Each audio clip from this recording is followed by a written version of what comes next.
မဟာဒိဋ္ဌနဲ့သုလဒိဋ္ဌညီကိုနှစ်ယောက်ဂရေ80ချမ်းသာတဲ့တထေသားတွေညီကိုနှစ်ယောက်အရွယ်ရောက်လာတော့အငယ်ဖြစ်တဲ့သုလဒိဋ္ဌကအိမ်တော်ပြု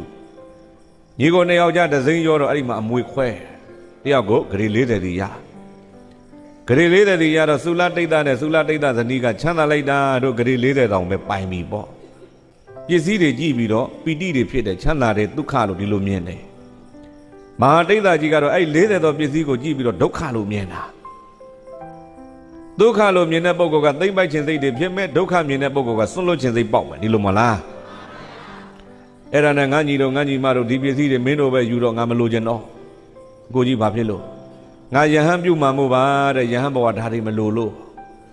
အဲ့ဒါနဲ့သူ့ညီနဲ့သူ့ညီဇနီးကိုပေးပြီးယဟန်ပြုသွားယဟန်ဘဝကိုသီလစင်စင်ကြဲကြဲနဲ့ပြည့်တဲ့တပါးတည်းမဲ့နေပြီးတော့တရားအားထုတ်တော်တယ်မတပါးတည်းနှစ်ပေါင်းများစွာကြာတော့ပြည့်တဲ့အိမ်မှာကြံခဲ့တဲ့သုလဒိဋ္ဌဇနီးကတွေးတယ်။အော်ငါတို့ငယ်ငယ်ရွယ်နဲ့ချမ်းသာလိုက်တာဂရေ80တောင်ချမ်းသာဂရေ80ချမ်းသာတာလည်းပဲမဟာဒိဋ္ဌက40ပေးလို့80ဖြစ်တာတကယ်လို့မြတ်သူသာသနာပေါ်မှာပြောလို့ပြန်လာရင်သူ့40ပြန်ပေးရအောင်ပါ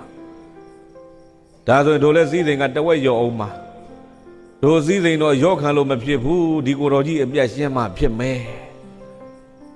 လူသားသမားတွေခေါ်ပြီးတော့လိုက်တာခိုင်းတာဗျာ